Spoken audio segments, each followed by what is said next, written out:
Hello and welcome to Car Talks. This one's crypto. So, hello, welcome to Car Talks Crypto. I love crypto. You love crypto.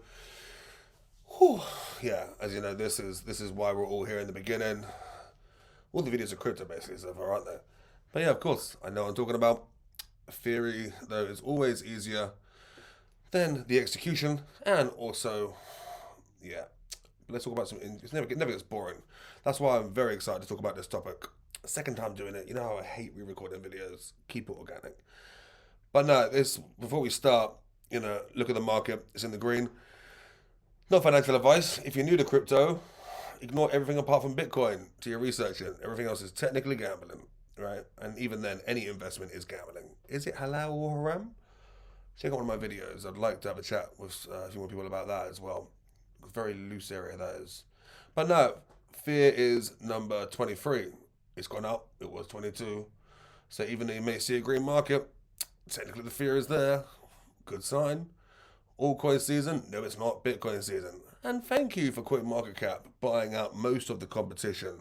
So we give it all to us in one place. But do make sure you are checking other ones like Live CoinWorks, DexTools, CoinGecko, etc. And always cross-reference information. And obviously in this as well, it's interactive. So try and correct me if I say something wrong. Please do. It's all welcome. Your opinions greatly appreciated. Extra knowledge about it as well, greatly appreciated. Now, this is not financial advice. Don't be silly. No one's putting a gun to your head. And do your own research, like we said.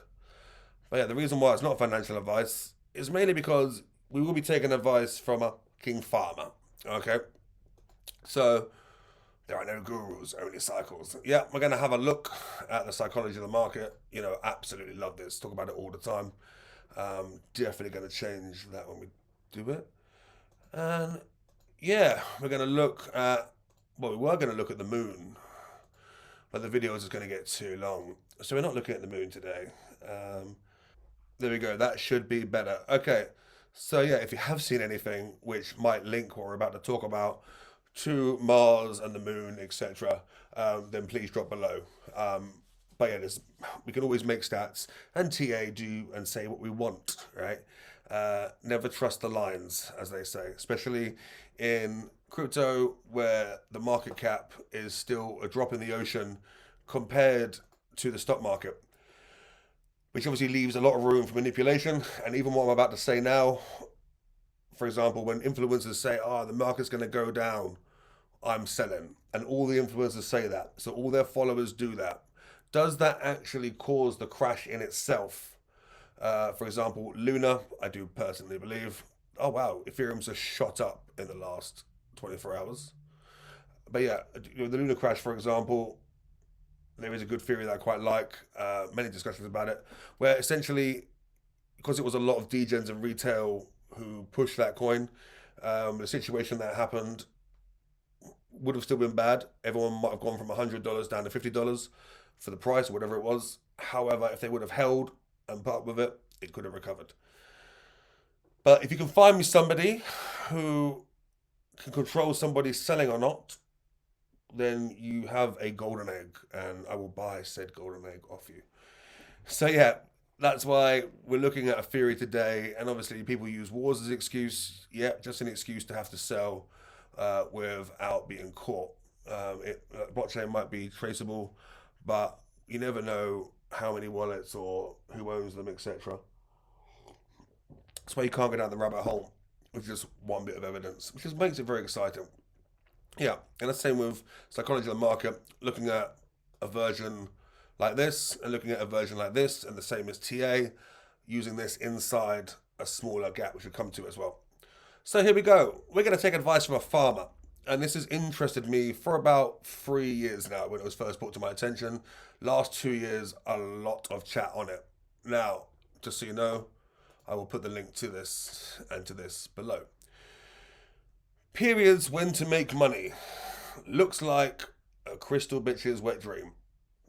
I love how that's technically not a slur if you're American, right? But no, yeah, the whole crystal thing is very fascinating. No scientific proof. Yep, we get that. But still, enough about crystals. Here is a chart. This chart, or this wonderful work of art, was made by a farmer in 1875, Sam.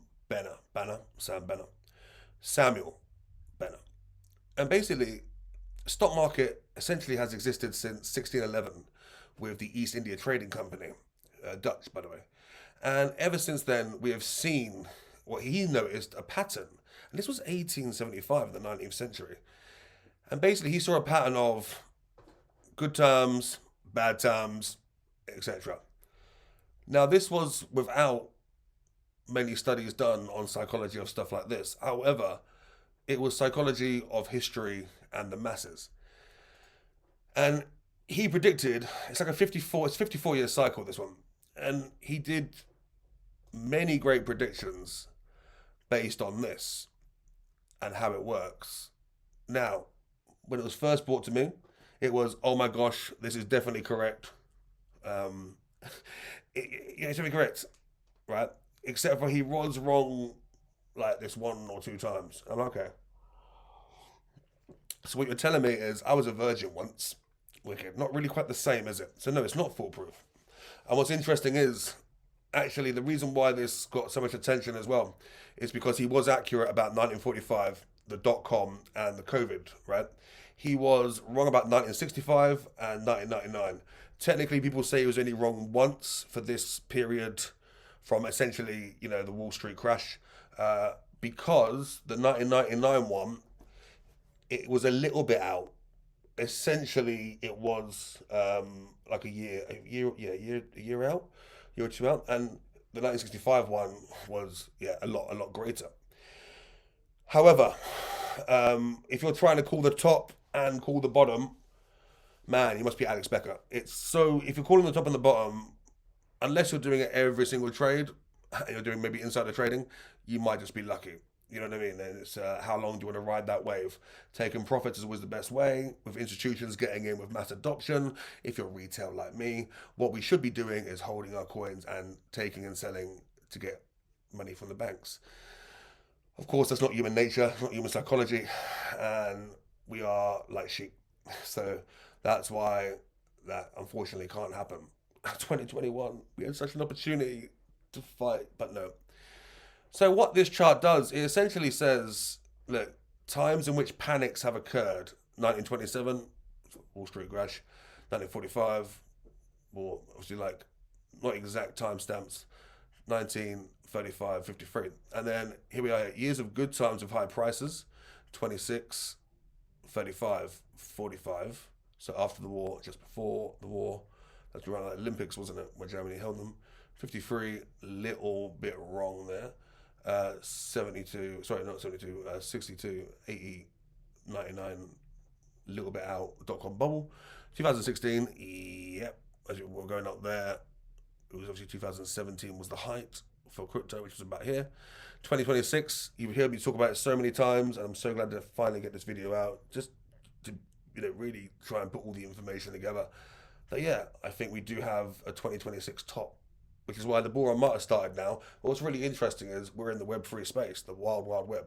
We really know what Web2 is now because we're going into Web3. And we kind of know what Web3 will involve, but the Web3 space still isn't fully defined.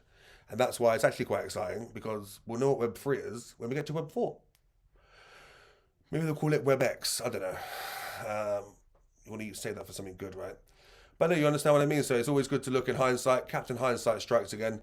It's always good. Oh yeah, look, the bull run was great, wasn't it? But like here, we're like, we're in a bull run. Yeah, we're in a bull run. Has the bull run stopped? Many people aren't exactly sure, right? And you can see when it has started. You can see definitely, obviously, afterwards of, oh, that was a bull market for that section. That was a bull market for that. That was a bull market for that. And that's why these charts here come in really handy for the psychology of the market. Because, by the way, these spikes, etc., do not match up with these spikes in terms of it's not a definitive cycle. There's only cycles I know, but this here, this whole cycle, which is a bit more detailed than this one, that whole cycle could actually be put here. As you see, the chart goes up and down. Every single up and down movement could be attributed to this, just in smaller. So you could have 10 of these in one little bit. Then you can do this again with the overall. A bit like putting a chart on 1 minute, 5 minute, 2 minute, 4 hours, one day, and then drawing TA lines based on the narrative that you want to provide. But yeah, this still is actually very, very useful. And it's having the confidence of trying to spot what the last sentiment was. And by the way, there is no definitive set amount of time. We don't need to be here in fear and sell for that long, shall we say. This could only last a tiny bit. This here euphoria could last a long bit. But first, let's go to this first, then back to the Benner cycle. So you see here the euphoria, just to make it clear. Yeah, euphoria could be here. Perfect. Now, the bull run was still this. This here, this whole thing here is the bull run. That cycle happened many, many times within this. You could say the cycle was here. Now, when we were here, we could say we're at euphoria. We were at euphoria here. We were at euphoria here, right? When we're going down here, you can then, looking at the graph, because it's already happened, you can look at, oh, okay, there was complacency, there was anxiety, there was denial, there was panic, right? Right now, where do you think we are? At the moment, I think we're in optimism and hope. And the reason why I say hope, I do believe we have sell in May, go away, encroaching. I believe we definitely get sell in May, go away next year. And we follow the 2021 cycle of then a spike again in like the November. Obviously, the actual cycles that we used to follow, the whole like 4-year cycle, well, obviously that got broken back in 2021, which is very exciting, because there is always chance of super cycles. However, the psychology of the market, no matter what, always plays, okay? So you can stay in euphoria. That's where, oh my gosh. If you are checking your balances on your phone, especially if you're new to crypto, and you're looking at your phone, showing your mate going, look how much money I've got, that's a really good time to be taking profits. Ask anybody, right? And of course, here, it rounds off with disbelief then starts here. So look, it's actually quite interesting because, look, they actually put the line here. Well, technically it's up compared to before. But then you just start again and you go through. And like I said, this is based more on going deeper onto it. And this one here is, looking at it with a few less bits. But essentially, where do you think we are? I do think, it's hope and optimism. However, within that cycle right there, are we somewhere different here? Very, very interesting. So to put that back as well, that's what we can see here at the moment. So let's say, for example, there was a lot of euphoria on the 18th of December last year. Euphoria. After having, people still don't call that a bull run. But technically, people, mini bull run, obviously, because of the time period. Of course, people expected maybe a more double bounce like this. Maybe that won't happen yet. Similar to here. The bottom being called there. Definitely disbelief, hope, optimism, And you could even argue then, euphoria. That could be it. With having mini cycles inside it. So that's also what this chart is based on in terms of, right, good times to sell, good times to buy. Obviously, you should buy when the market's low and sell when the market's high. Of course, once again, it's really hard to call the top. Now, the Benner cycle, like I said, is technically got wrong. I mean, the guy's long dead by the time he was wrong. And it's interesting because now with a lot of science and data, we see that, the lunar cycle for the moon is 29.5 days. Another video, go check it out. Do that in a minute. And that obviously is used as an excuse to move the market, like we said. And of course, looking at more data that we have about our Earth and how periods have evolved. We had in the 1900s, in the last 100 years, the world has made significant developments in tech, rights, everything. So of course that would align with maybe cycles change in time. So based on that, and because it was slightly out once and definitely wrong once, somebody by the name of David McMinn, and I'll post a link to this below as well. So it is a good read. Don't worry if you don't understand it at first. If you're new, just really push on with it, and just remember that it's a lot of stats, and we can make stats do whatever we want. But do double check the stats with, it's what I did, check it actually with history and graphs. And bearing in mind there was no crypto, this guy didn't realize, what, for example, he didn't realize there'd be a stock market crash. It's just the cycle of what we've seen from the days of rice and wheat has literally been enough to do that pattern, which is very, very weird. Now, David took this paper and he was like, right, the 54 cycle actually looks good for a bit. However, then, yeah, it sort of gets a little bit out of touch. Even on the 2020, you could argue that it's not fully accurate to this, right? At the same time, it is quite loose on exact dates, okay? Because nothing is ever certain. But David proposed a 56-year cycle, which actually lines up, keeps in line with what Ben has said of certain years to buy and sell. And it actually touches up the dates to fit more in line with the current happenings, which is very, very interesting. And that's why one thing, it's always, FOMO is terrible. We all get it. We always think, and after being here for 10 years, you think, oh, I missed opportunities. Oh, I missed the opportunity. Wow, 12 years now. Missed opportunity, missed opportunity. One thing we can always say is, even if mass adoption comes and meme coins and that gambling stops, even if this happens or that happens, what we have seen is constant new developments, which is exciting. And there are constant opportunities, right? Everything seems easy when it's done. None of you or myself was buying Bitcoin at $1.64. We weren't going through the effort because it was so hard to buy, like to go buy it. In hindsight, that is what's, oh, FOMO, I should have got in. Do you know what I mean? But no, this is reassurance. Even if you're waiting, the next one being in 2034, even if you're waiting 9 years, that's better than holding on to Microsoft shares, which was like 17 to 20 years. So yeah, you have a read for this, and it just uses now the 56 method, which is 56 years, which does sort of fit the narrative better, right? And one interesting thing is, you match this, or even more simply, even just use this chart on the 54, based on the information I said of the different changes, and you could match this up with events in history, with the psychology of the market, right? And the psychology of the market actually matching up to this, once again, in short and large frequencies.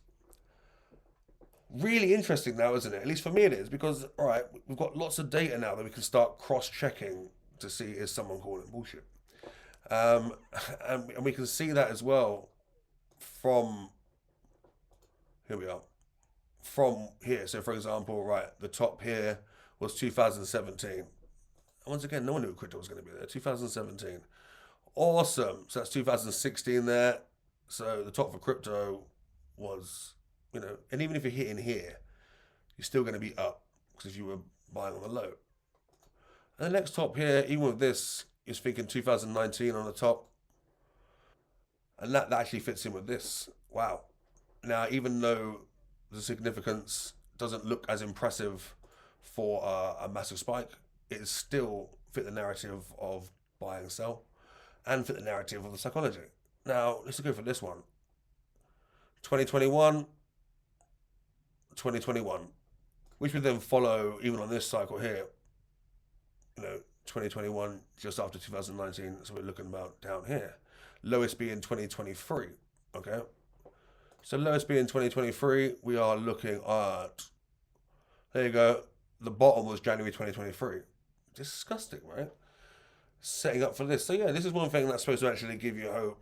There's always going to be opportunities in the market. There is, and yeah, are we interested? Please drop below. At the time of this video being released, where do you think we are in the market? There isn't an exact right answer. There's definitely an exact wrong answer, and hindsight will tell us. But where do you think? Because yeah, the more knowledge shared and engagement actually works. Yeah, so that's quite interesting. So regardless whether we're at fear, regardless whether it's Bitcoin season, all these metrics do add up, including volume. Volume is very, very important when we come to this. And do remember as well, to sign off with, is that this is a drop in the ocean compared to the stock market of 70 trillions more, and is open to a bit more manipulation. And people do need excuses to fit the narrative. And even me doing this video, am I fitting the narrative and playing into that, what do you call it, myth, as it were. But yeah, in hindsight, it has been scarily not exactly on the money accurate, but it has been very interesting to look at. So yeah, do hope you like this video. Subscribe, leave some other stuff you want to chat about. We're gonna look at the moon next as well. I tried putting the moon cycle into this, and that's how originally, because someone was like, "Oh, we're looking at Mars and the moon and stuff," and then this was what came out, and then look and realize like, can't really see it matching up to the moon. If you can, let me know. But yeah, moon coming soon. Big love. Blah blah blah. Good to be back. See you later.